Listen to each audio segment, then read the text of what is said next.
Well, hello again and welcome to another episode of the Hyperion Adventures Podcast. I'm Tom. As always, I'm with my gorgeous, wonderful, super intelligent, very hard-working Walt Disney World during a pandemic loving wife and co-host Michelle. You're so sweet. Hi, everybody. So good to have you with us. We are back and we are actually recording this episode today, Sunday, February 28th, 2021. None of this, we recorded this 3 weeks ago and now it's going out. This is actually being recorded today. And obviously, I don't know when you're listening to this, but we are back from our vacation. I know. I hope this is like riding a bike because it feels like it's been forever since we recorded a podcast. It's been only 3 weeks, but yeah, it's still, we kind of get back in stride here, but we have a lot of stuff to talk about, so it's going to be a lot of fun today for sure. Yeah. Thank you for joining us today. In the future, you can find us most everywhere you get podcasts. However, the very best place to find us is on our own website, HyperionAdventuresPodcast.com, and while you're there, we would love you to sign up for our newsletter. Please sign up for the newsletter. We got back in with a newsletter again this week. I had to kind of rush it out after getting back from vacation, but I got it together. It was out there, and it's going to be back out most weeks, virtually every week from here on going forward, unless we have another trip or whatever, or some other things come up. But it's just a kind of another way to just be within the Hyperion Adventures podcast. No, just be involved with what we have going on. Right. And you don't have to worry. We don't share that email address with anyone. Nope. It's just for us, just to let you be involved more within our world. Another way to be involved within our world is to follow us on social media. We have a lot of fun on social media. Maybe you were following along with us on our vacation on social media. If you ever want to check us out there, please find us on Twitter at Hyperion Podcast, Facebook, Instagram, and Pinterest at Hyperion Adventures Podcast. We are on YouTube. We have caught up on a lot of videos this week. I was putting out a lot of videos of episodes. Hard, honey. I wasn't able to get to while we were away, but we broke a lot of those out this week. And if you want to check us out there, search for Hyperion Adventures Podcast, hit subscribe, and you'll know whenever we have a new video. And if you ever want to contact us for any reason, please hit us up at our Gmail account, HyperionAdventuresPodcast@gmail.com. We sure love hearing from you. We love the interaction, the people who really take the time to give us feedback or participate in some of our polls and things like that. So thank you, everybody. Yes, thank you for whatever way you're in contact with us. We just appreciate all of you. And we did have some listener input this week, catching up on some of our prior episodes. Yes. We had a couple episodes in the past, and we threw it out there, even though we didn't send this stuff out ahead of time for you to join us and give your input on it before the shows.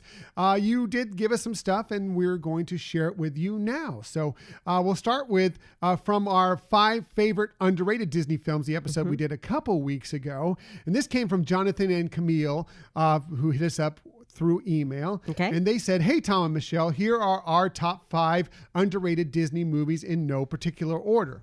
Atlantis, I know that's a favorite, Enchanted, which I never really thought of as underrated, but I guess it is. I get that. I love Enchanted. I think that's a great choice. Tron Legacy, very kind of gotten pushed by the wayside a little bit. Everybody remembers Tron. Tron Legacy kind of got shoved to the side, but it is an interesting movie for sure. A Great Mouse Detective is another. That's a great underrated choice. Thank you, Jonathan and Camille. And Shipwrecked, which I don't think I've ever seen. Have you seen Shipwrecked? I don't know.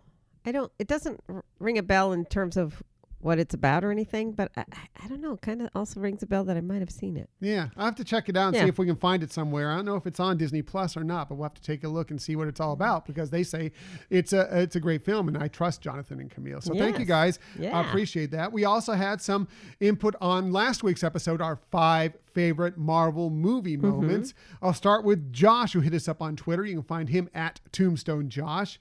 He said 5, the opening of Ragnarok. Of course, the Thor Ragnarok. Yeah, that's fun. Number 4, any of Scott Lang with his daughters and their interaction. Those are always enjoyable as well.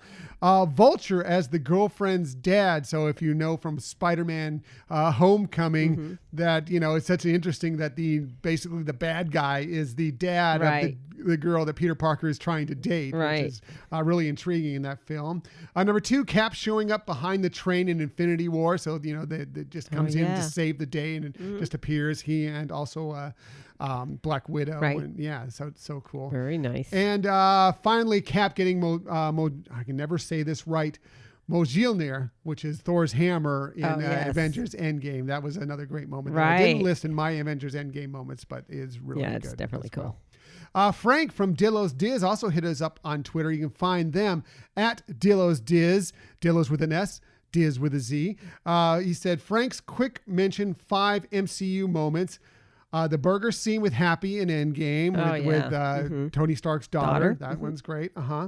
When Liz's dad opens the door in Spider-Man Homecoming again, finding out that the bad guy is the dead father of the girlfriend. Right. That's good. The Stark Expo, a guy can dream that will happen here in New York City. Frank's from New York. Frank and Jen are both from New York. Yeah. So that's kind of funny. And all of the original Iron Man, he says. So really cool. So thanks, guys. Finally, Scott in Minnesota hit us up with an email. And he said, hey, guys. Can't wait to hear about your trip and experiences down at Walt Disney World. Right. I love seeing all the photos on Instagram. Again, follow us on social media if you want to check some of those out. In regards to your top 5 Marvel movie moments, I have a couple of lists for you. Of course you do, Scott. Bravo. Bravo. The first, which I agree with Tom, come from Avengers Endgame, which my wife and I watched last night. Actually, just the last fight scene after the podcast in chronological order.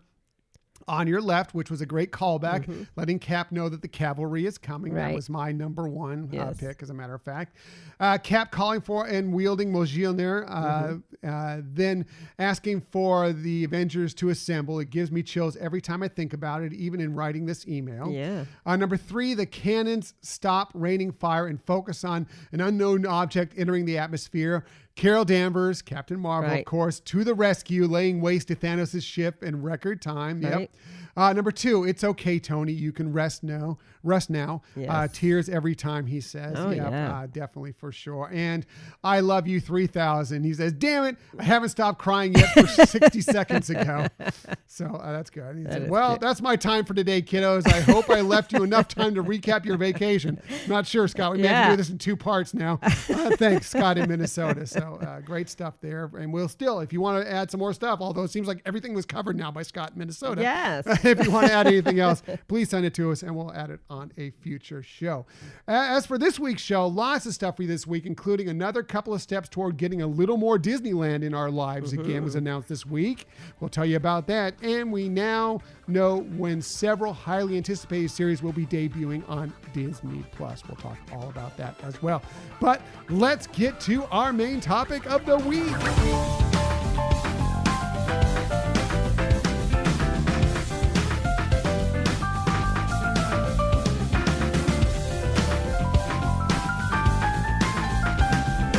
Yeah, we've been excited about this one for a long time, and we can't wait to share it all with you. It's our February 2021 Walt Disney World trip recap episodes. We're going to tell you not complete details of everything we did with every day, but we are going to hit a lot of the highlights of the things that happened to us along this vacation, tell you about our visits to the parks, hopefully give you, especially if you haven't had the chance to visit yet since the pandemic, what it's like out there, and if you have a trip planned or you're thinking about planning a trip, maybe what you can expect. Right. I think, that hopefully would be helpful, and, just seeing some of the changes, and even now it's still evolving, and so, kind of the interesting aspect of how Disney has approached this. Yeah. So we're going to kind of go through it and just have a little fun with it and share it all with you. And we're actually going to start with the vacation. Vacation.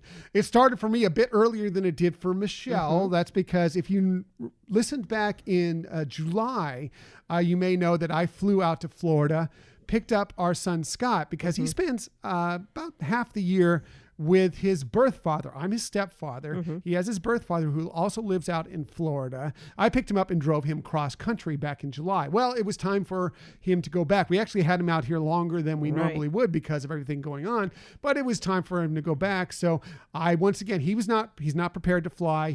We don't think he could keep a mask on for 5, 6, 7 hours, whatever it is, through the airport on an airplane for the entire time. And it may, he has some OCD issues. may just bother him. So it was easier just to drive him cross country. And so that's what I did. 5 days from San Diego to Florida, stops in New Mexico, Texas, Louisiana, Tallahassee, Florida. Finally met his father outside of Orlando, and Michelle as well. Yeah. And that's where we passed him off. Right. And you lucked out on the extremely thin window of weather throughout the country, where it made it a much more tolerable drive, I would think. Yeah. And I was thinking as the trip was going on, I'm like, wow, we're hitting, like 30s and 40s topping out as we were passing through most of Texas, through Louisiana, Mississippi, Alabama. And I was thinking, wow, I'm surprised, especially because we're more south. We were down around San Antonio and Houston, whatever, that is really cold. And we're a little surprised by that. And we hit some storms and everything else. But obviously we just barely missed the horrible weather that went through that area and across most of the country right after that. And, our thoughts and prayers were with you all that had to get through that. Hopefully you were all safe and doing okay out there, because some of the scenes from out there were horrific. Right. It's, we definitely understand and know tragedy, and we know how heart, like you said, how heart-wrenching that is. And that, even though it may not be prominent in the news right now, these people are still living with these issues and these challenges. So yes, as you mentioned, our thoughts and prayers for everybody out there going through that difficult time. For sure. But as far as the window that we drove through, we were very lucky, because right before that, we had a winter storm pass through California, and some of the mountain passes that we had to go through were snowed out, and it would have been tough to get through there, or I would have had to go way around it. And then right afterwards, like I said, the terrible weather. I don't know if we could have even made it through Texas at that point, because it was so bad. Right. So we just lucked out in the window that we made it through. So anyway, got out there. Michelle joined us after Pass got off to his father, and we've heard from him out there. He's already adjusted and having a good time out there in Florida. We got together and headed out to Michelle's sister and brother-in-law's condo, which is right out on the Space Coast, right on the water, and enjoyed a few days just to relax before our Walt Disney World trip after that. Yeah, it was really, really great to have that time to just decompress, like for you, for all the driving that you did, and then just to have time alone for us. And it was a very special experience that we got to see a night launch from SpaceX. And so, it was really special to have those few days just alone, and just not to feel like we had to be anywhere at a particular time, no reservations for anything. So it was just really relaxing. Just a couple days to completely decompress before we headed out to the Walt Disney World Resort. We ate some good food, looked out at the ocean, saw that rocket launch, which we lucked into. We had no idea that they were going to be doing a rocket launch while we're out there, and that, there was some weather going through. We weren't even sure it was going to go off. We lucked into that, strolled the beach, toured the area, and we also visited some of Michelle's family. We did a very socially distanced, fully masked visit with her mother, and we even saw her niece as well. She stopped by, and it was just a really nice first few days of our vacation. Yeah, it really was special, and I think it was the best way to start the trip. For sure. So then we headed to the Walt Disney World Resort, and we did that on Tuesday, February 16th. By the way, we also had Valentine's Day out at the Space Coast, which was really nice. Just the two of us have a little quiet time just together, and that was really special as well. So we're going to go through this kind of park by park that we visited, not necessarily day by day. We'll maybe talk a little bit about what happened each day, but just kind of park by park. Which park do you want to start with that we visited at the Walt Disney World Resort? I guess we could start from the first park that we went into, which was Epcot. And I know we did do it a couple days. So how about starting there? Sure. So we our first day, and we visited 2 and a small portion of another day to Epcot. Of course, it was the last week of the Taste of Epcot International Festival of the Arts, and we were excited to check that out. We sampled a lot of food, saw some of the displays, and just really had a good time out there. Right. It was our first time to see the new entrance, and I loved it. I thought it felt right. It looked right. It just seemed really to hit the mark there. And so I thought that was really wonderful. And we had taken opportunities for a lot of photo ops this trip. And that was one of the first ones, so that we could capture that new entrance Yeah, the fountain is beautiful. I loved it. We didn't get to see it at night. I wish I could have. We were never at the entrance at night. We came in one time at night, but we went through the International Gateway. Right. So we didn't get to see it at night, but still enjoyed it very much. Now, one thing you're going to see as a kind of a theme going through this is we didn't do a lot of attractions. Right. Not that we couldn't have.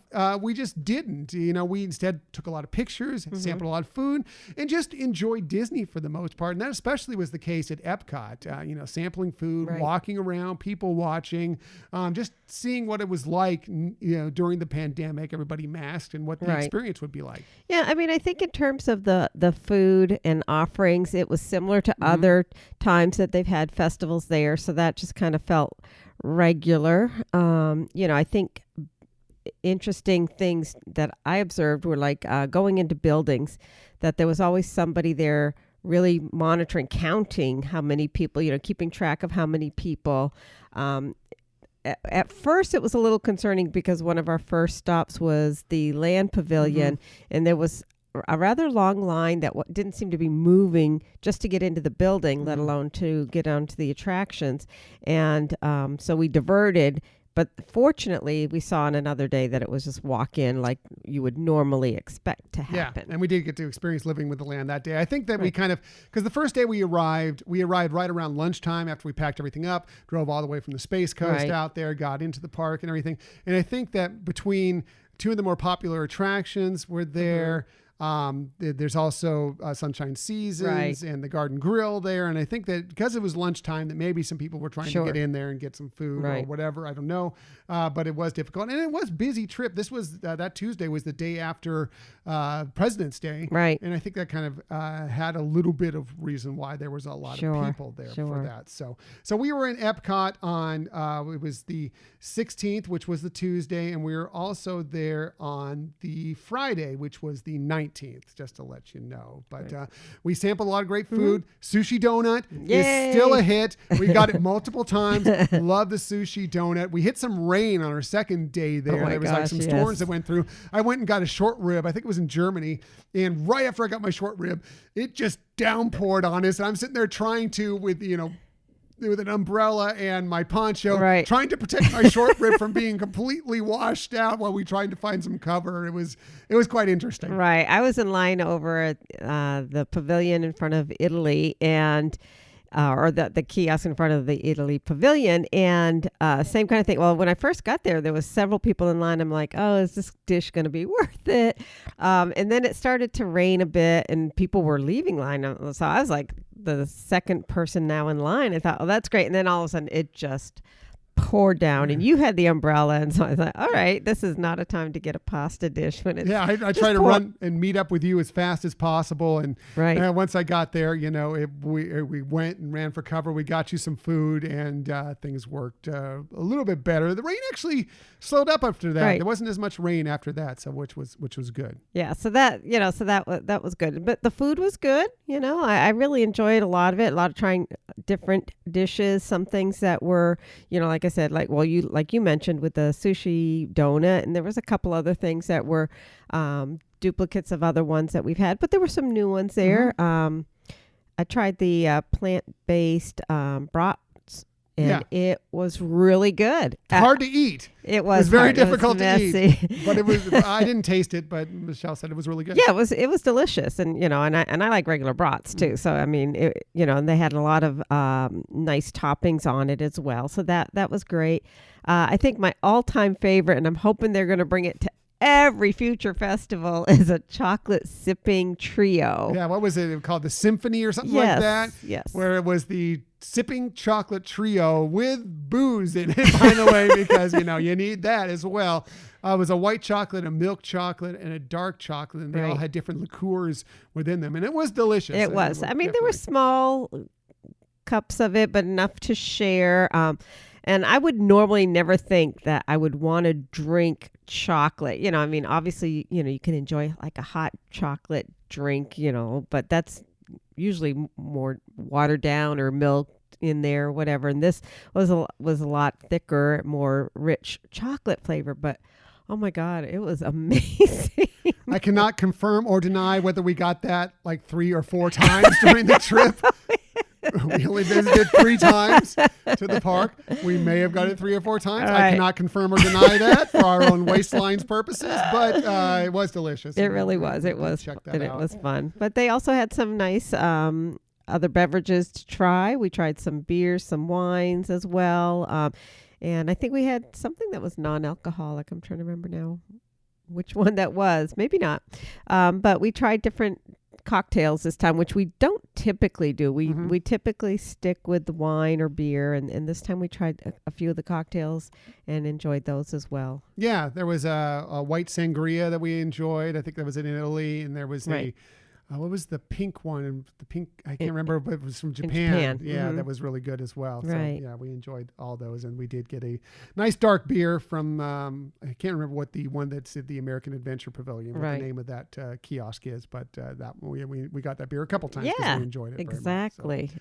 You know, and you know, from the perspective of COVID, you know, and I know a lot of other bloggers, vloggers, and podcasters have already talked about this. I know it doesn't need a lot, but in case you hadn't heard before, they do have it where you're not to walk and eat or drink. So you do have to find a location to become stationary, you know, when you're having these. By the way, everybody, dishes. Listen to that. You're not supposed to walk and drink or eat. Pull down your mask. Just pull off to the side, because we did see people doing that. And then sometimes the cast members are around to, you know, call them out on it. Right. But not every time. Right. So remember that when you're out there. It doesn't take for a second. Just if you want to drink or you want to bite, step to the side, pull down your mask, have that drink, have that bite, then pull your mask back up above your nose, please. Exactly. Try to avoid getting into a queue, an attraction queue with food or drink. That, you know, that might help you out a little bit.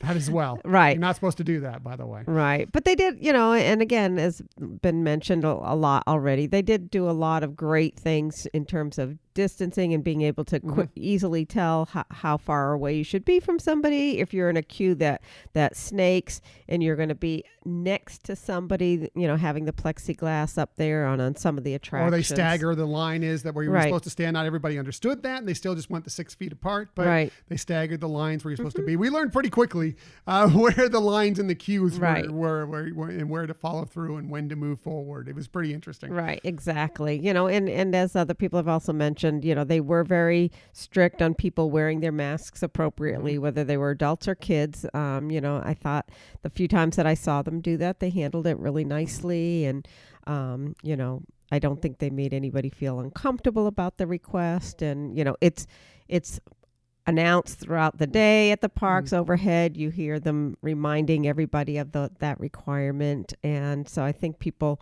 you know, were pretty good about complying with that.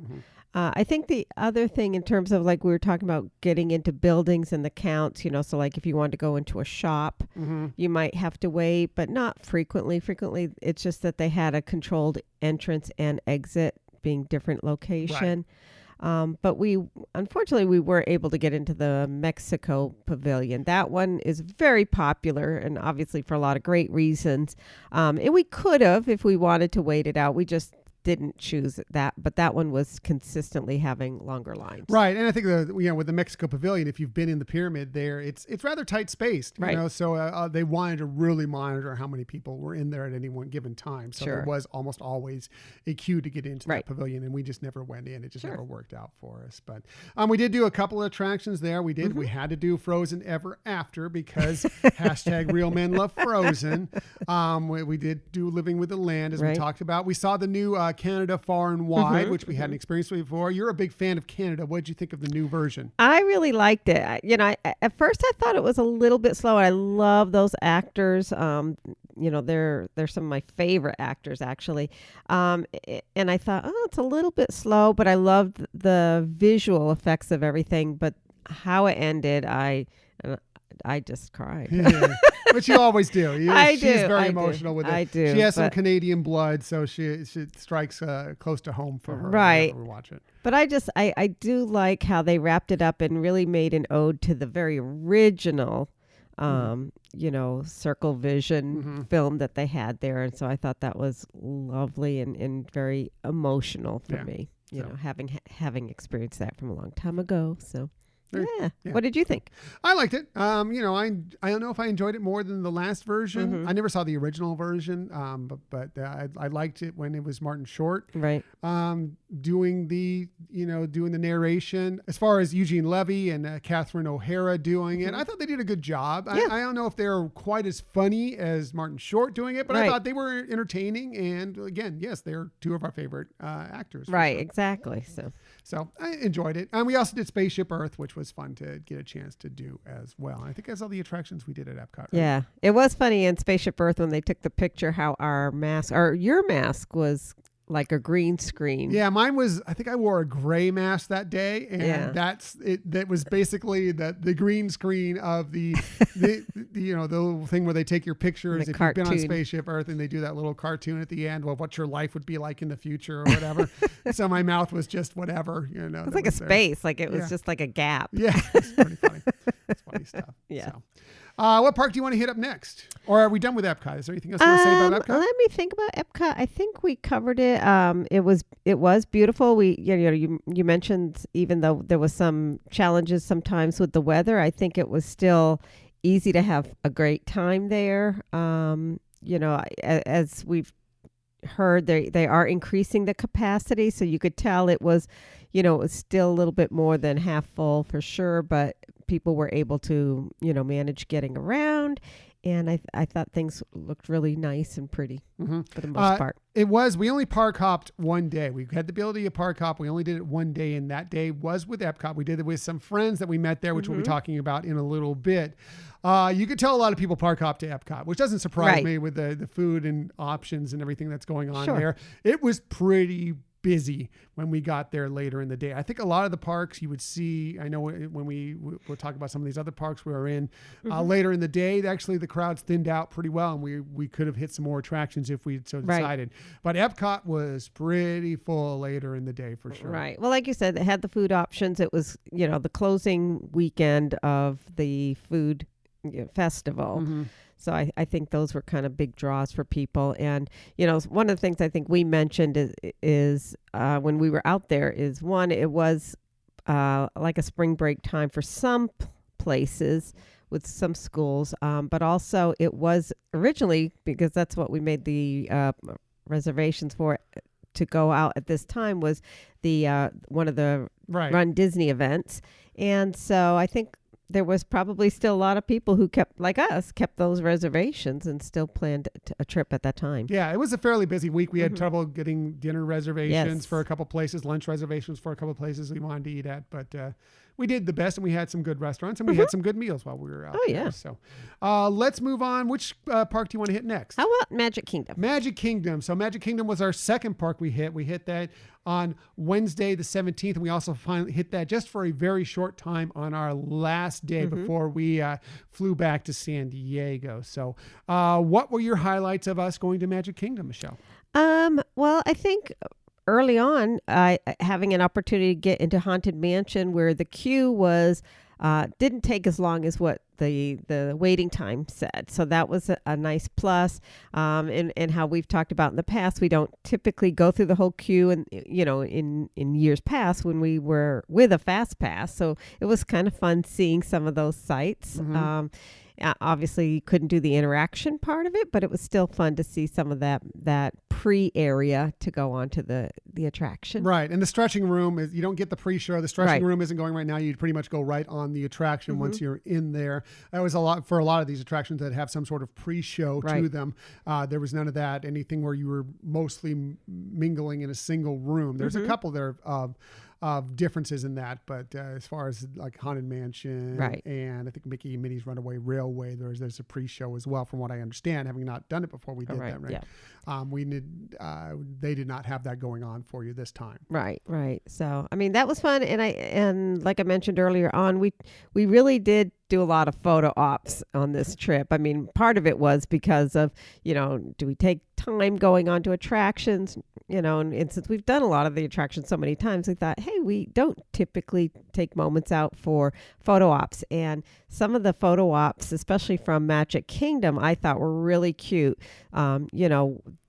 the photographers working some of their magic that's in their cameras, especially some of the video ones that capture a little bit more, and maybe other characters in our photos within the pictures. And I thought that was really cute and fun. Yeah, there were a lot more memory maker options this time for the PhotoPass stuff, and that was really cool. When we would look back at our photos, there was all sorts of things that would take the photos that they were existing, and they would put them in sorts of different scenes that we hadn't experienced before. So I think they're just, that's the way that they're trying to recapture some magic that maybe is not quite there right now, because you can't do the meet and greets and so forth. So, and especially since you still have to wear a mask during the photo. Right. So, but yeah, we took a lot of pictures, and yeah, we could have gone on, I actually think we could have gone on more attractions if we wanted to. We're not ones that like to wait in longer lines, and the lines were fairly long for most attractions.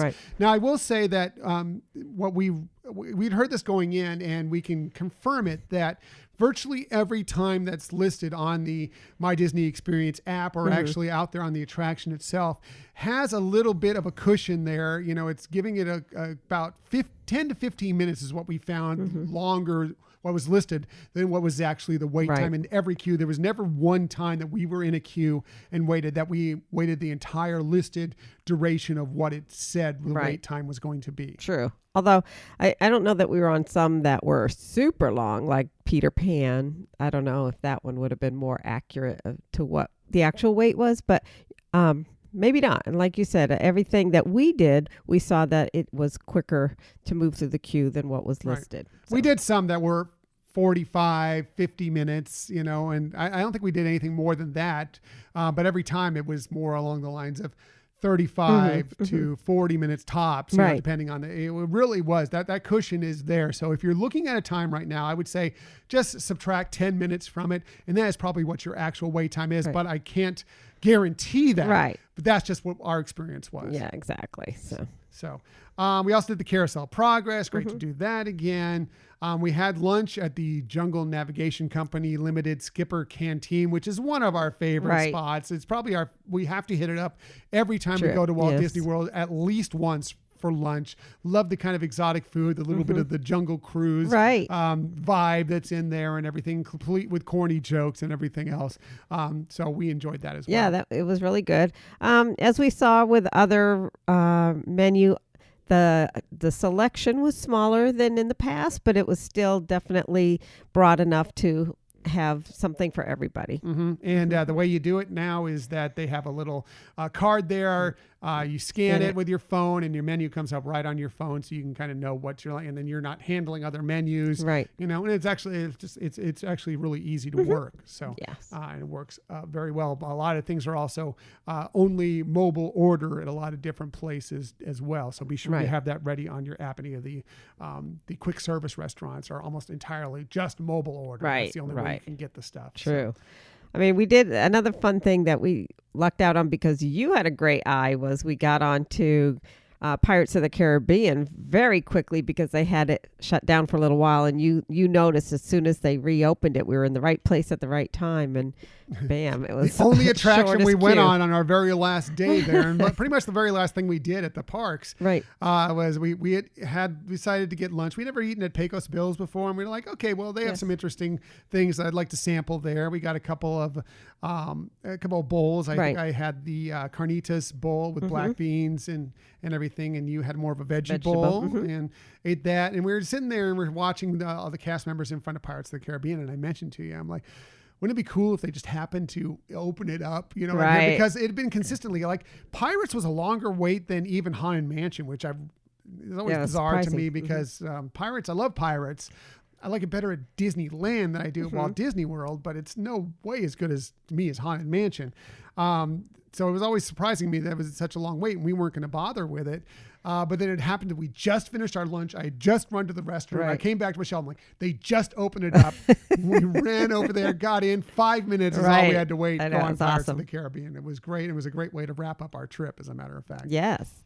It was also interesting to see on Sunday, which was our last day, that the crowd level there was pretty high.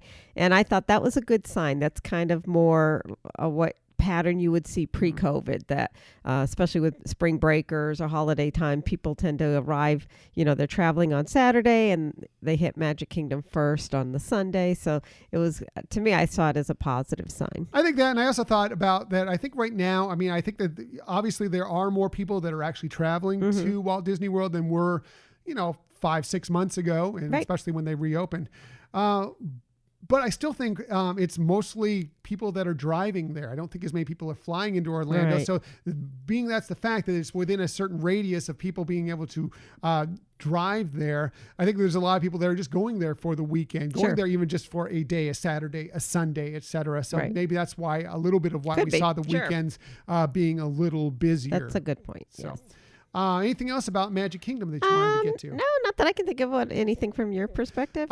Cavalcades were great. We saw both rainy day cavalcades and regular cavalcades going through. Rainy days, they were in a lot more of the vehicles that would normally be traveling up and down Main Street USA, at least early in the morning before it gets too crowded and they can't go anymore.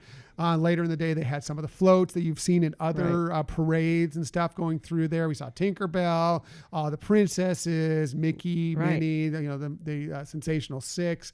Really good time. Oh, they actually had a rainy day parade, if you remember, and it had that song, the rainy song from Manhattan Transfer, which is a really cool song. So that was like the cavalcades. They were a lot of fun. And you can always, Michelle's tip from a while back is if you listen to the music change, there's a cavalcade coming. We heard that many times. So it was a lot of fun. Through all the parks had their own cavalcades, and they were all a good time. So anything else? I don't think so. Okay, let's get to our final park we visited. Now, we didn't get to Animal Kingdom Park this time, and part of that is because we've mentioned in the past, it's not our favorite of the parks. We enjoy a lot of the stuff there. We do love Disney's Animal Kingdom Park, but we just the hours were shortened, and we just couldn't find it within this vacation. We have another vacation traveling there, and I think we'll try and get out there during that April trip. Yeah. But this one, it just didn't work out for us, unfortunately. I think we were thinking we could do that as a park hop. And like you said, they closed a little earlier than... They were closing at 5 p.m. Right. It was really early. It was really tough. And, some of the days that we had thought about doing it, it was rainy. And we thought, do we really want to bother going out there with a lot of rain going on? It was easier just to kind of stay where we were at. So Right. So not this time. But we do look forward to experiencing the next time we're out there. As for the other park that we hit, of course, is Disney's Hollywood Studios. We hit that twice. We hit it on Thursday, February 18th, and on Saturday, February 21st. Now, we did get Rise of the Resistance 2 times while we were out there. The first time, I was up early in the morning, 7 a.m., didn't land it. I was a little disappointed by that, but we're like, that's okay. We'll make the best of it. Rope dropped and went out there and experienced Mickey and Minnie's Runaway Railway for the first time. Yeah, we still had to wait we weren't exactly rope drop. We were maybe 10 minutes late from rope drop. So there was a little bit of a line, but 45 minutes, which was actually about 35 minutes. What did you think of Mickey and Minnie's Runaway Railway? Oh, I thought it was great. And I think a lot of people say that about it. I think the one thing that I was visually stimulated. I love the whole storyline and all the effects of it. I could see where that might be a little intense for some smaller kids, the darkness of it at times. But I, from our perspective, it was wonderful. I love the animation everywhere with some audio animatronics as well mixed in with it. I love the various different characters from all sorts of different shorts and movies and everything else that pop up there. So many different characters that you've experienced at some point along, and they all play a key part. I love the trackless vehicles and how they move along. And, it's kind of like what I like about Rise of the Resistance is you don't really know where you're going. So it's kind of fun. I think there's so much to see that, our first time going through that attraction, we only did it once. It was like, wow, just taking it all in. And I'm looking forward to, picking out little pieces of it because I think there's a lot to see throughout it. Yeah, definitely. And you brought up about trackless. That's what Ratatouille will be like as well. So looking forward to that coming out soon too. Right. So loved it. Can't wait to go do it again. Can't wait to see when they actually have the opening portion of it, the pre-show, pour it again someday when things get back to what are somewhat normal. normal. But love Mickey and Minnie's Runaway Railway and can't wait to do it again. Now, for our first day there, we didn't do a lot of Star Wars Galaxy's Edge, and I'll tell you why that is in just a moment here. But we did stop for a breakfast Ronto wrap because we have to, because yes, we had to. And did just kind of check out Batuu just because it'd been so long since we'd been there, stopped in there.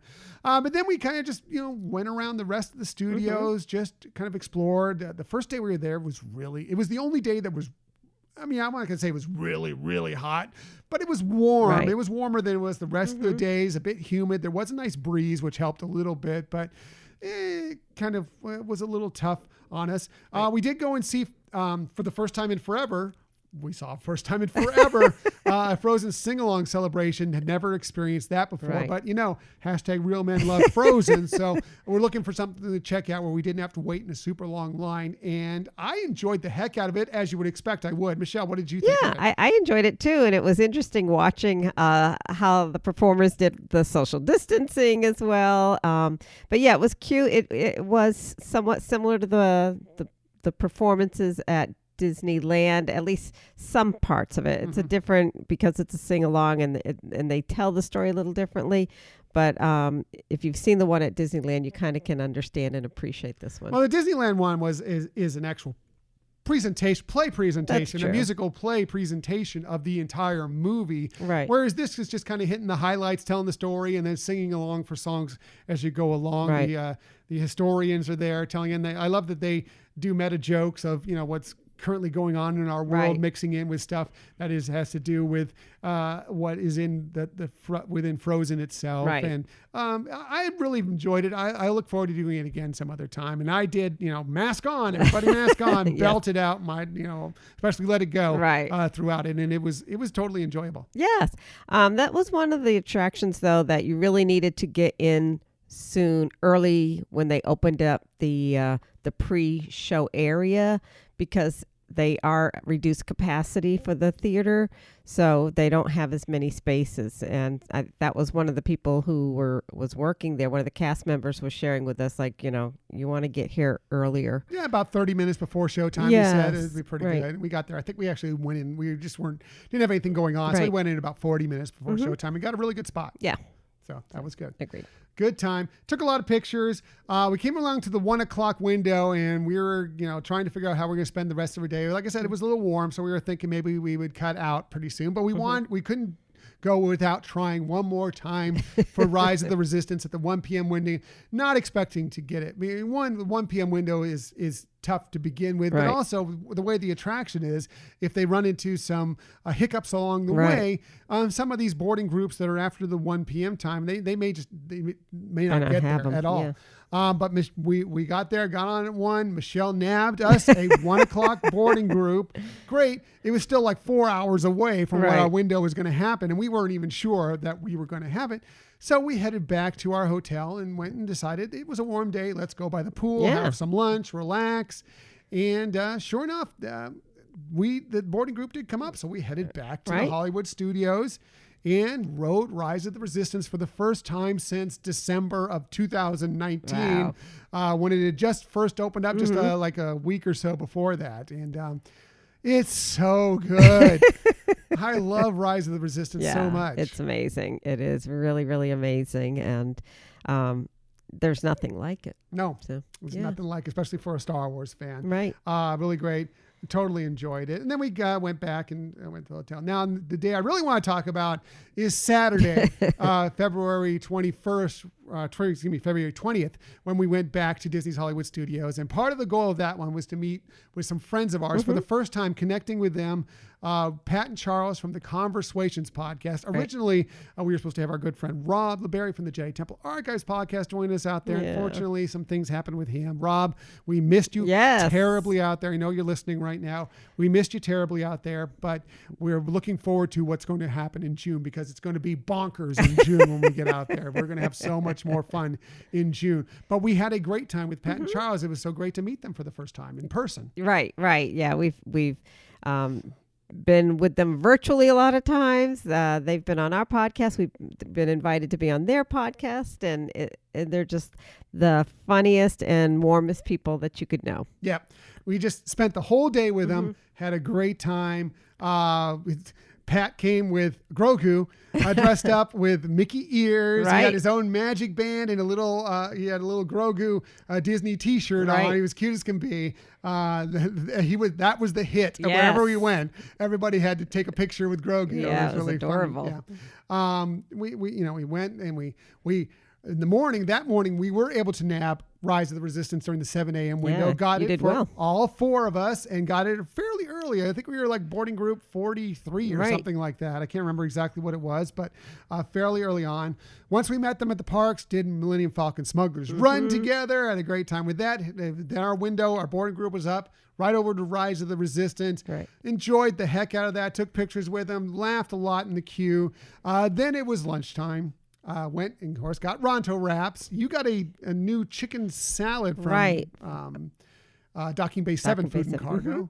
I don't think you thought it was a spectacular salad. The taste was good. It was just a lot of dressing, very heavy on the dressing. Which you're not a big fan of. Right. I usually go light on the dressing. I thought it was going to be on the side. And I'm sure you can probably get that option, and I didn't think of it when ordering it. But, like I said, the flavors were good. It had a lot of additional vegetables with it, so that was nice, and did have some chicken. So it's kind of like a more hefty Caesar salad. Yeah, like a chicken Caesar. Chicken Caesar, yeah. Meanwhile, Pat, Charles, and I got Ronto wraps, which... Ronto wraps. I'm still, this was the first time I'd ever had the breakfast Ronto wrap, and that was good. I still go for the traditional Ronto wrap. I think it's better. I think the flavor profile is more interesting. I love it. I like it more. I'm not going to turn down either one of them, but I like the lunch one better. But after that, we had secured a table.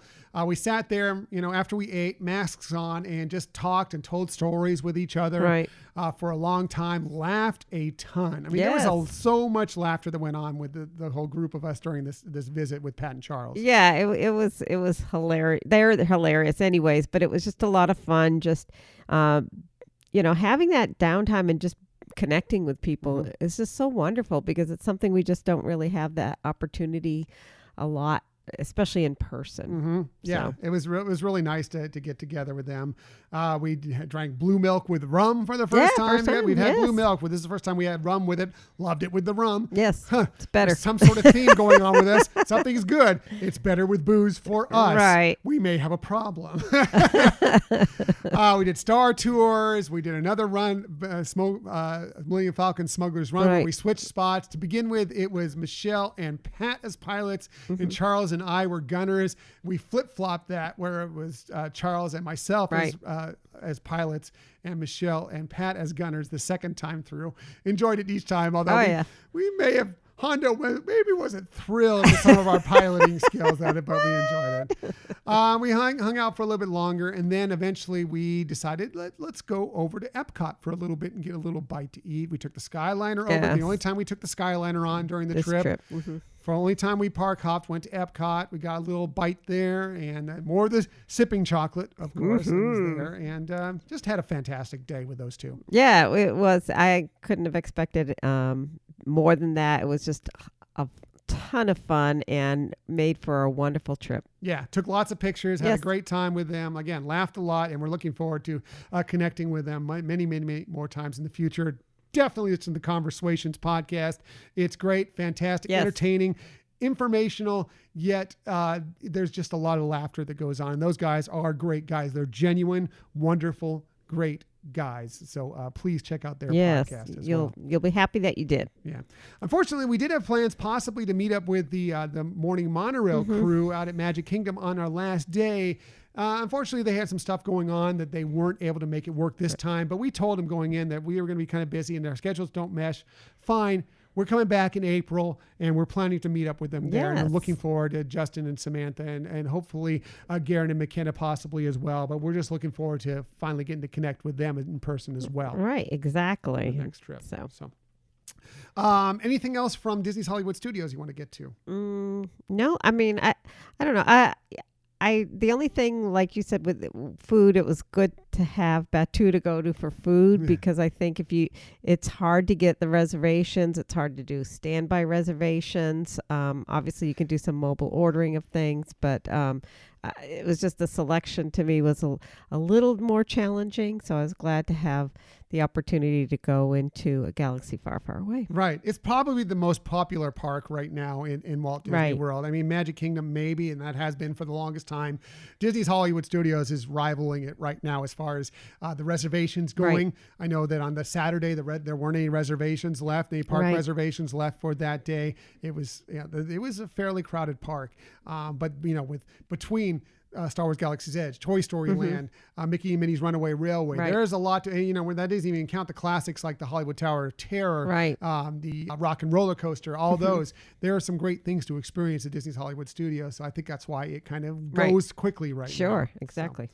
What about food? Now, let's get to some of the places we experienced outside of the parks itself. We did have some food at a couple different places, including one of our favorite restaurants. We experienced it way back when we were our last trip to Walt Disney World Resort, when the Riviera had just opened and we had stayed there. We went back to it this time and enjoyed another wonderful meal at Topolino's atop the Riviera Resort. Right. So that is a very special place. If you're looking to really have a really special date night or celebration, that is a place to go. It is expensive, but definitely you will get the quality of food and service that you would want and expect for something very special, and that's what happened that night for us too. Yeah, the food's not cheap, but it's well worth it. It's tasty. It's cooked well. We had a great time there. We did order a nice bottle of wine while we were there. We got a couple of appetizers. You got the escargot. I got the gnocchi. We had a couple of entrees. You had the filet, and I had the braised lamb shank. What did you think of your filet? Oh, it was just so delicious. It was one of the recommendations from the server, and he was right. It was so wonderful, so tender, so tasty. It was cooked just exactly as I had ordered it. And he was very cautious to make sure I was happy with that. So I thought that was really good. And I also, we didn't get to finish the wine there, so I was glad that they helped us be able to have it recorked so that we could take it back to our room. So that was we nice. did. And we enjoyed that back in our room as well. How did you like your dish? Braised lamb shank was excellent. Fork tender, coming right off the bone, just as you'd want. I'm a big fan of braised dishes, and it was really, really great. Great sauce, polenta with it, delicious. I really enjoyed it, and I would order it any other time. We also had a fantastic dessert that we were debating on whether we were going to have dessert, but the server again said, look, if you've had a molten chocolate cake, you will never want to have a molten chocolate cake after you have this one, because the center of this one is actually caramel. Right. So if you like caramel and chocolate, this is the dish for you. It was excellent. Oh, it really was. And, they had on the side, they had some cream, and they also had ice cream. So you could have that as well. And some raspberries as well to kind of break that up a little bit of a acidic, fruity bite. Right. And it was definitely enough to share. I mean, unless you really are, if you, for some reason, were leaving hungry at the end of your meal, then you could have, I guess, each your own. We walked away with food that we took back to our room. Right. And we had enough there, our plates. Well, of course, we also had appetizers as well. So they do provide at the beginning also some baguettes and some olive oil, which is so delicious. In fact, they said they get a lot of people purchasing the bottles of the olive oil that they serve, and I can see why. It was wonderful. Yeah, it was. It's really, really good stuff. And the ambiance there, it's. And this is obviously it's different right now because there is spacing between the tables and everything. But even with our experience there, the first time we went, we noticed that it's a nice restaurant, especially for a date night, because you can sit there with somebody and hold a conversation where you don't feel like you're talking over a bunch of people in the room. Right. It's relatively quiet. It's a nice location. You get great views throughout the windows of the park. When we get back to nighttime spectaculars and fireworks spectaculars going again, you can get great views if you're there in the evening of both Epcot and the Hollywood Studios when that happens again. But it's just a really enjoyable experience, and I highly recommend it if you're looking for an upscale dinner at a nice place. visiting Topolino's in the future. Yeah, it's interesting how you're mentioning about the sound, because you do hear a lot of ambient sound, but it just doesn't. It seems to be absorbed well. That you, like you said, you can have a conversation with the people at your table. Yeah, which is always big for us. Yes. We don't like loud restaurants where you're trying to, you don't quite hear, the person is right across from you, which you're having struggle with hearing what they're saying, or you having to feel like you need to raise your voice to talk to them. We just have a nice conversation when you're eating. So that was a great place. Another thing we did was we did Sanaa to go one night. We didn't get reservations for Sanaa, but you can go on the app, order ahead of time. If you let them know you're doing that, they'll let you into the resort. You go and you tell them when you're there.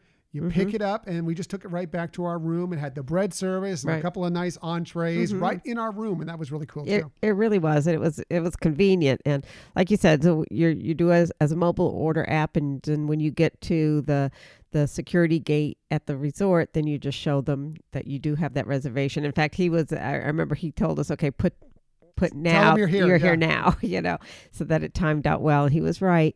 So yeah, it was really easy to do. And as much as we like being at that resort, it was also really fun taking that back to our resort and having it there. And because we also had very nice views. Yeah. We had a great, I'm going to talk about the resort here in just a moment. It was really nice. We had a couple nice meals that were just from things we'd picked up in the park and brought back. We brought back sushi donuts one night. We had leftovers from like Topolino's, some stuff we got at the pool, some other things that we had. We just had a leftover dinner one night. And then and part of that was also Sanaa. We had some leftover bread service from Sanaa that we had eaten that night as well. And just enjoyable. It was good to be in a DVC resort where you have kind of a we were in a deluxe studio, so not a full kitchen, but you kind of have a small little wet bar / kitchen with a toaster and a microwave and a little refrigerator, and that worked out really well for us. Yes. So, and with the bread service, they did give all of the different sauces, so it was now good. I had to You had to taste. Michelle doesn't like the really spicier ones so much. I mean, she doesn't mind a little spice, but some of the really ones, even there's a couple there. That one's going way over here. I'm only going to get a little bit of that one because the spice is so much. So I went through them all and kind of put them in order of what I think remembered they came from in Sanaa, but it was still a great time. But let's get to our resort. We did stay at Disney's Polynesian Village Resort, which is one of our home resorts. We have a couple of them there in the Riviera. It was the first time we've ever stayed there. We stayed in a deluxe studio with a lake view. What did you think of our room? Okay, so I have stayed at the Polynesian one other time, but not as a DVC studio. So I thought I really liked, a lot of things about it, like things that people have mentioned too, is that it is for a Disney Vacation Club studio. It's the largest design layout. You do have, in essence, 2 showers, so that two people could be getting ready at the same time, which I think was a really nice, convenient. And a couple sinks too. Right. It wasn't, 2 full-on bathrooms, but you did have a shower, one that was just a shower and sink in one, and one was a full restroom. But I thought that was nice. I liked the rain shower that they had. That was pretty nice. They had a lot of nice drawers and cabinets to store things. We had a lake view, and the building we're in is the only one that does the lake view for the Vacation Club. And so, you do really get a full forward on look of Cinderella's Castle and Spaceship Earth, which really looks Space cool. Mountain. Space Mountain. Yes, sorry. Space Mountain, which is really cool, lit up at night too. And I definitely liked hearing the sounds of the horns for the boats that go from the ticket transportation over to Magic Kingdom. They weren't too loud. They weren't disruptive or disturbing. Not to us anyway. Right. I've heard some other people say that they're a little bit that way, but that wasn't the way we felt about it. Right. I mean, I liked the sound, but there were times that I didn't even realize it was going off, and I was like, oh yeah, that's right. They have. I can hear the horns. So it was more like if you're paying attention, you could hear it a little bit more prominently. So I thought those kind of things were good. If fireworks were going on, it would have been a spectacular view. Yeah. For sure. What did you think? I thought the room was spacey. It was very spacious. I enjoyed the view very much. It was a little dark in the room at times. I don't think maybe they could use a couple extra lamps, but I did like the little touches of the Polynesian decor throughout it. Some of the wall hangings and such, the lamps, all that different stuff. I found it very enjoyable. I would stay there again. Now, there is a lot of construction going on at the Polynesian Resort right now. If you don't know, the matter of fact, the monorail station isn't working right now. They're basically their lobby is not functioning right now. They still have the restaurants going there, mobile order mostly, but that's still going on. But they kind of, because it's only DVC members that are staying there right now, they kind of have DVC rooms. Well, that's true. Yes, the only DVC rooms that they're using right now. You're correct. Thank you for fixing that. Yes, you don't have to be a DVC member to stay there, but there are only DVC rooms that are available there right now. They kind of have a makeshift lobby in one of the buildings there, the Pago Pago building, so that's kind of where you check in. But most everything is checked in online now. But if you need to go there for whatever reason, there's a little makeshift lobby in that building. Right. But it was uncrowded. It was fine. Again, it wasn't as functional as you would expect from the Polynesian because of the construction going on. But I really enjoyed our time there. Yeah. I don't know if you had planned to talk about some of the things that we also explored for DVC, but seeing that room, it was. I never felt crowded. You had the convenience of having the bed, and then a couch and a table and chairs in there. You had on the lanai, you had some chairs and a little table. I felt like it was a little bit more of a spacious lanai, I think just because of the width of the room, not necessarily the depth of it. But so I thought it was good. I agree with you about the lighting. It was more just on the outer rims of the room. There wasn't anything in the center of the room that would light up. So sometimes that felt really dark at times in that regards. Not a problem during the day, but at night, especially with the parks closing earlier, we were spending a lot of evenings in the room itself, and it was a little dark. It wasn't terrible. No. It was a little dark. Another thing I'll say about it is that we were on the third floor, which there are only 3 floors, and the view out on the lake, like if there were, like you mentioned before, if there was fireworks going on in Magic Kingdom, spectacular. It would have been a perfect view of Magic Kingdom. However, you don't get to see, because of the bungalows that are out there, the electrical water pageant that goes on, you don't really get to see it. You can hear it really well. Right.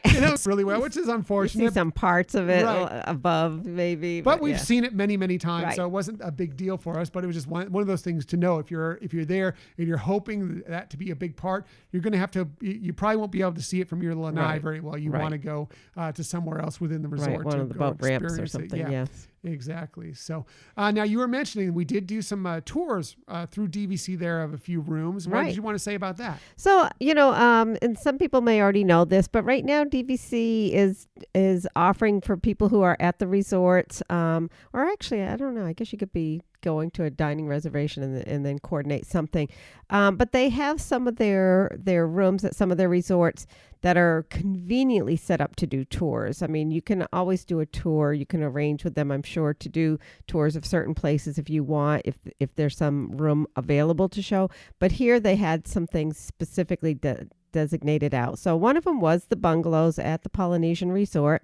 And so they have one that's set aside on the side that they actually just have available for people to go in and tour it. And I know when we were thinking about it at first, we're like, oh, is this going to be a sell, pressure to sell more points to us?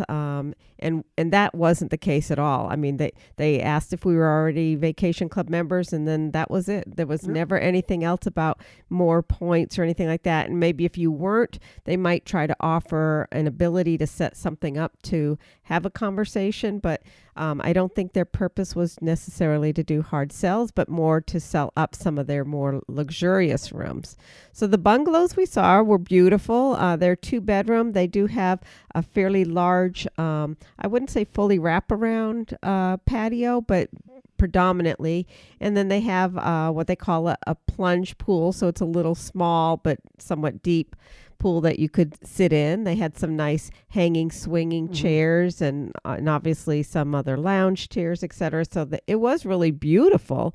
But I think when we saw it, we were like, I just don't know if I'd use my points for a 2-bedroom there. I think I would do a regular 2-bedroom, maybe Bay Lake Tower or something else. Or the other place we toured. I know, I don't get there. But what was your thought of the bungalows? Bungalows were good. I think, especially when fireworks are going on, right, they're probably pretty spectacular. Yes.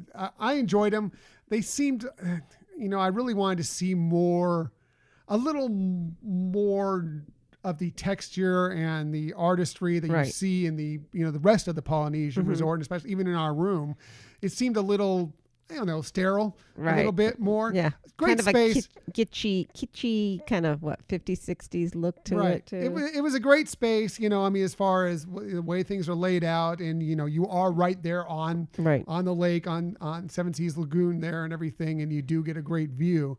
But again, just like you, I don't know if that's where I'd put our points. Right. Now on to where we would put our points. Okay, so first we also tried out. We went over to Copper Creek is one of them. Out of the Wilderness Lodge. Wilderness Lodge, and they had actually two different things that you could view there. So one of them, the first one they took us to was it's called a 2-bedroom lockout, which is in essence a studio room that you could get, just a studio room connected by a door to a 1-bedroom. So it gave us the opportunity to see what the layout would be for both of those, a studio and a 1-bedroom. And if you got the other 2-bedroom that wasn't considered lock off, it just had more ease in the entry between the two types of rooms. But that, first of all, I thought that was way above meeting expectations from my perspective. I've looked at their floor plans and looked at square footage and thought, oh, these are some of the smallest square footage places. I don't think I'd go. I don't want to feel that it's tight. And it blew my mind away that that's not the feel at all. The way they have the walls, especially in the studio where they do have the little wet bar area, it's open, so it doesn't feel like it's, you're kind of just standing next to this little box. It just kind of flows with the room a little bit better. The colors and the theming of being very, woodsy and rustic, I thought really made it a nice type of ambiance to be in.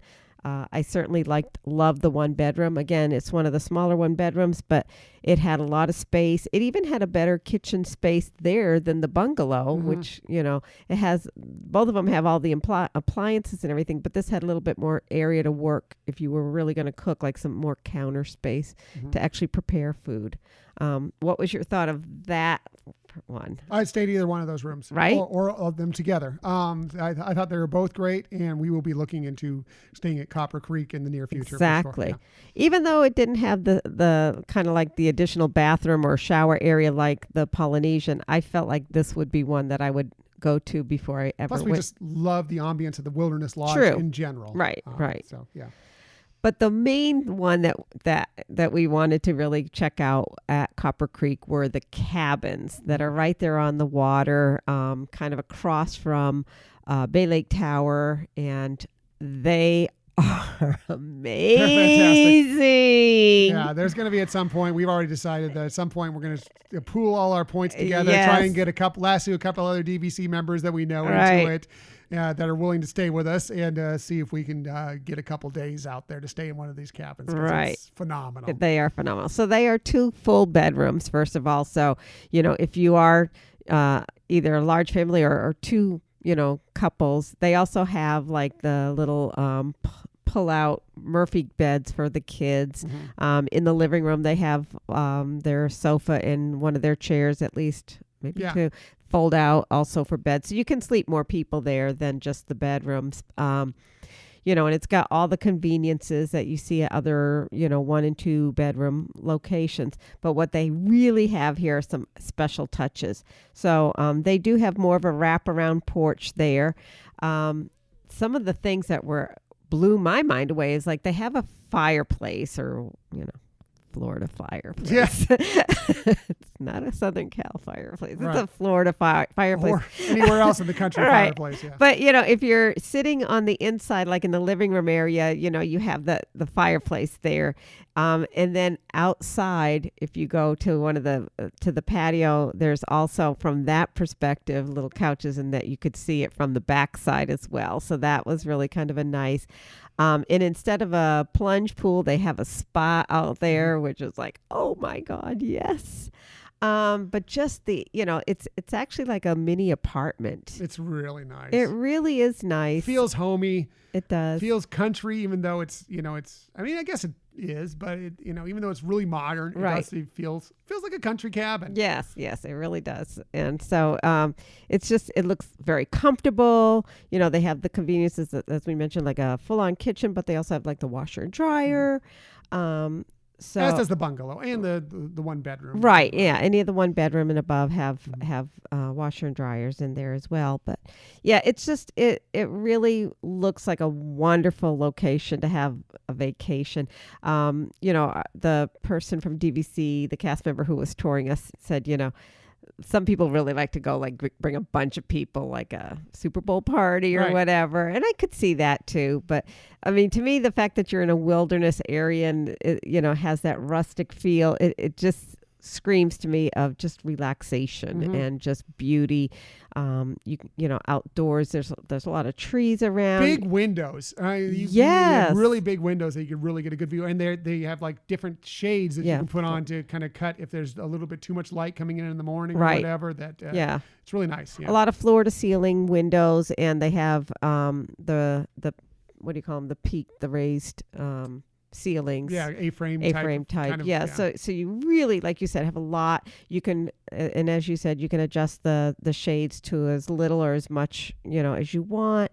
And it is just fabulous. Wonderful. And we are going to try and make some special trip sometime, somewhere midweek, like a couple nights, maybe at the end of our trip, lasso somebody in to join with us on the points. But we are going to experience that at some point because we love those cabins. Yeah. Good point, though, at the end of the trip. You don't want to start there and go to another resort. I don't care what resort you go to unless you're going to another. Unless you're going to a 3-bedroom. I know, right? Whatever. Yeah, you don't want to do it that way. No. So not that there's anything wrong with all-star movies. You just don't want to go from that to that. Yes. You can help it. So that was really, I thought, a treat to really get to see that and experience that. I mean, we've seen pictures of it and everything, but actually to be able to, that was really good about the tours too, that they just kind of let you go and walk around yourself. They were available if you had questions about things. They kind of pointed out a few things so that you wouldn't miss some of the features. But it really, like I said, it didn't feel like a pressure thing. They gave you a little what do you call it? Little piece of little lithograph, piece of art. Yeah, as a gift, and we're showing it on the YouTube video. You can check it out there if you want. I'll put a picture of it out there, right? So you can see it as well. Just for checking it out. And like I said, if you are not a DVC member, I'm sure you could inquire about getting, maybe setting up a time with somebody that you could get a lot more information about. It made me really happy we were DVC members. Yeah. And like I said, I think the Copper Creek, just the studio thing was well worth going to. It was because I don't know that I'd ever consider making a reservation there. And now it's definitely it's on the list. Yeah. I mean, obviously I'd always thought, I'd like to sometime do the cabins, but for just the studio, I was impressed with it. It was good. Yeah. Bottom line of the whole trip is that we had a great time. We set the bar relatively low because we just didn't know what to expect from it. But we enjoyed it all. We made do with what we could do. We didn't go attraction heavy. I think you could if you really wanted to. If you don't mind waiting in a few long queues, you can definitely do that. We just adjusted our trip, taking a lot of pictures, people watching, some of the things we enjoy doing anyway and really enjoyed. Felt very safe there. I thought that they did very well with social distancing, keeping up on people wearing their masks. There was sanitation stations all around as far as hand gel, and some hand washing stations all over the place. I was using it all the time. Brought our own as well. Felt very safe. And if you're considering going, I think you would feel the same way. Exactly. And, and I think right now where the resorts pretty much are the vacation clubs, it is good because now that the parks are closing earlier for the most part. They do have some nights at some of the different parks do stay open, like Magic Kingdom, I think stayed open till 10. A couple of the nights that were there in Epcot, I think was about to stay open till 10. Things like that, maybe not consistently, but that kind of gave us some opportunity, like you said, one, to bring some food into the room and eat there, or to do some of these other little tours and things that we would normally not probably take the time to do because we'd be more probably park heavy. Yeah, very much so. So we enjoyed it. We had a great time. Looking forward to going back here in April and experiencing it again, maybe a different level of things, doing things a little bit differently then, but really are looking forward to it. I think we're going to have a great time with that as well. If you have any questions, if you're planning a trip, if you're wondering about planning a trip, feel free to hit us up on our social media, hit us up at our Gmail account. We'd be happy to answer any of them, either, just personally through those services, right, or if you wanted us to answer them on the air, we'll be happy to do that as well. Yeah, good point. So that is our February 2021 Walt Disney World trip recap.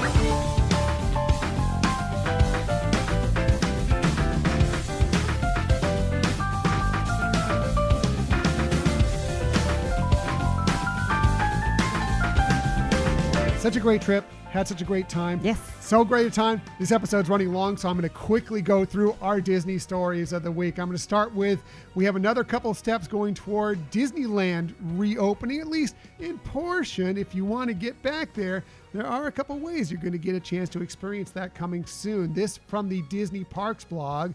They say it's time to experience some of the sights, sounds, and flavors of the Disneyland Resort with a touch of Disney, a new limited capacity ticketed experience event that begins on March 18th at Disney California Adventure Park. Yes, it sounds kind of exciting. Yeah, really cool.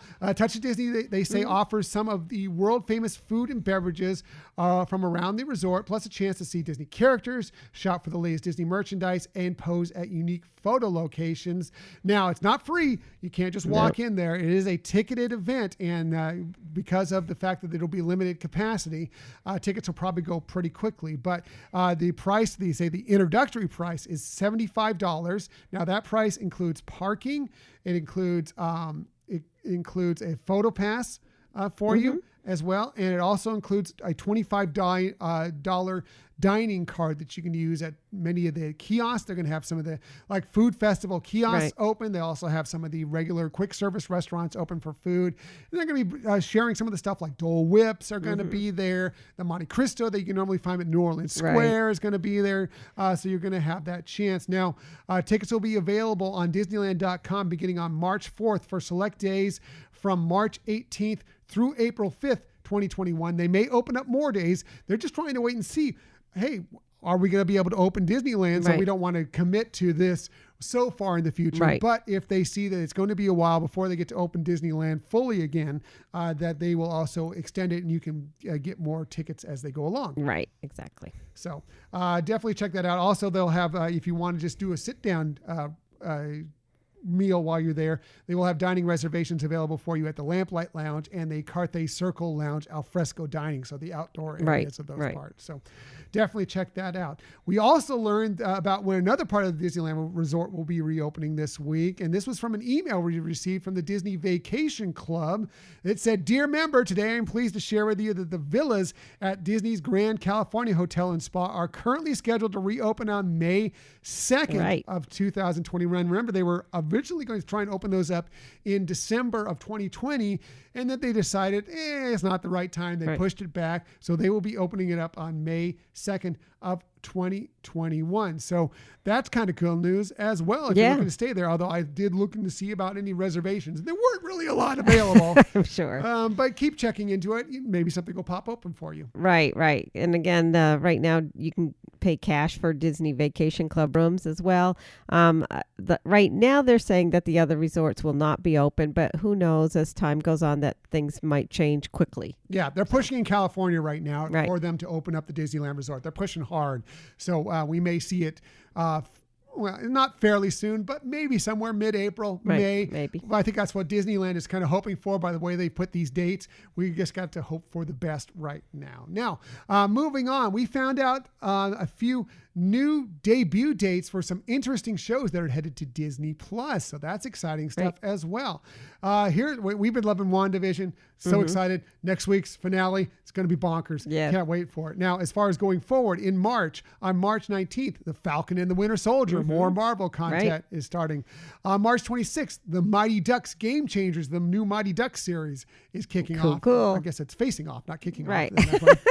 On April 16th, Big Shot, which is, I think it's a series. It's either a series or a movie, but it stars John Stamos in it. That is kicking off on that day, or tipping off. I guess it's basketball, I think, for that one. Okay. So,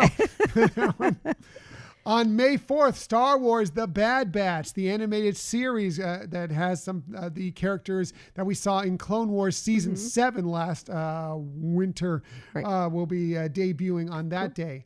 On May 14th, this one is exciting for me. High School Musical, the series Season 2 will be starting again. Yay. I'm looking forward to that. I'm hoping to finally get Michelle to watch the first season at some point. More Marvel in June. Loki will be starting on June 11th. That's exciting as well. More Zenimation. If you've been checking out any of the Zenimation, the season 2 of Zenimation will also be starting on June 11th. And another thing that's coming out is on June 25th, The Mysterious Benedict Society. I don't know much about that, but may check that out when that comes out. In July, something that was kind of skipped over when they did Disney Investor Day, and people were wondering if it gotten kind of shelved, but no. Monsters at Work will be debuting on July 2nd, cool. So we're looking forward to that. The Turner and Hooch series will be going on July 16th, and Chip and Dale Park Life kicks off on July 23rd. Nice. So that's a lot of fun. Finally, one more Marvel announcement that came out this week. We now know the title of the next film featuring our favorite friendly neighborhood web slinger. That is Spider-Man No Way Home. Wow. That is the new title of Spider-Man 3. Very cool. That is set to be released on December 17th of 2021. They had some fun with it. Tom Holland did a little thing where he kind of put out some teasers of what the name could be, because he got busted before for accidentally letting the last title leak. Right. Like Spider-Man Phone Home, and I think people had a lot of fun with that, as far as like Spider-Man Home Alone, and a bunch of different fun. So cute. That was cute. So that's it for the Disney stories of the week. However, we never leave you without giving you some sort of tip that might help you on your next vacation. And we always start with Michelle, because she's wonderful, gorgeous, hardworking, and she has the very best tip. So let's get to it. Here is Michelle's tip of the week. Well, thank you. Knowing that this is going to run kind of long, I have a very quick tip. And it's one that actually, I hope you never have to use this tip, but it's one of those that it's probably good to know just in case. And if you've been to Disney World, you know that your temperature checks are done by staff from Advent Health Care. And so if you ever were to need an urgent care visit while staying on the Disney property, they do provide complimentary transportation to their urgent care center. And we can put in the newsletter the phone number that you can call there. And I'm sure if you were at a resort, you could ask somebody. But at least then, if you were at the resort staying there and you didn't have a car, you wouldn't have to try to worry about how am I going to get this transportation. You can call and they will provide that to your resort. Very, very good. That's important, because we have seen people who've gotten injured. Right. I mean, you turn an ankle, Exactly. Strange things can happen. They do have kitchens. You can use a knife and cut your butt. Yeah. Anything that could happen. Yeah, it's you good. have kids. You get important things to know while you're out there. So good job. Michelle's tip. Always the best tip. My tip this week has to do with what I was talking about a little bit before, the touch of Disney. Now, when we last left Disneyland as an open park, they were going through their Disney California Adventure Food and Wine Festival. We previewed it expecting we'd be back there multiple times. Right. We got the Sip and Savor Pass expecting we'd be able to use it multiple times. We only used a couple tabs off of it that first time. We're planning on going back. Many of you may be in the same boat we are, where you got your Sip and Savor Pass, only went once expecting to use it again, and you never got to use it again. Well, you won't be able to use it at A Touch of Disney, unfortunately. However, Disney is offering refunds if you still have those in your if you still have those around you. So if you want to get a refund for what's left of your tabs, they're still attached to your Sip and Savor Pass. You can get a $7 refund for each unused tab. Now, again, they have to still be attached. They can't be detached. Right. They have to still be attached. And if you want to do that, you can request the refund by calling 888-231-7639. Again, 888-231-7639, or going online at the Disneyland website Help Center and sending them an email and request the refund that way. So very cool. There. So we are going to be doing that with ours as well. I can't remember how many we have, 4, 5 left on there. Oh, at least. Yeah, I think we only used 2. Right. So we will be getting those refunds for there. So you're not out that money. That Disney will at least give you at least a portion of that back to you. So that's good. So that's it for this week. Next week, I don't know. We're going to do something. We'll figure out something fun, and we will shoot it out to you on the newsletter this week and let you know out on social media as well. I saw something on the calendar. Maybe you missed it. We'll see. Yeah. We'll see. We'll figure it all out, and we'll get that out to you this week. We appreciate that you joined us today. In the future, you can find us most everywhere you get podcasts. The very best place to find us is on our own website, HyperionAdventuresPodcast.com. And while you're there, please sign up for our newsletter. Please sign up for our newsletter. It's just another way to be in part of the Hyperion Adventures podcast world. Another way is also to follow us on social media. We're on Twitter at Hyperion Podcast, Facebook, Instagram, and Pinterest at Hyperion Adventures Podcast. Please follow along with us on our YouTube channel as well. You can just do a search for Hyperion Adventures Podcast, hit subscribe, and you'll know whenever we have a new video there. And if you ever want to email us, contact us for any reason, hit us up at our Gmail account, HyperionAdventuresPodcast@gmail.com. We love hearing from you, and we especially appreciate it when you tell a friend about our podcast. Definitely. That's the best way for people to find out about us. But we really appreciated that you joined us for this little bit longer episode this week, but we had a lot to talk about from our Walt Disney World trip recap. So hope you don't mind that. But thanks for listening to another episode of the Hyperion Adventures podcast. We look forward to sharing some time with you again next week. Until that time, I'm Tom. I'm Michelle. And we hope that you have a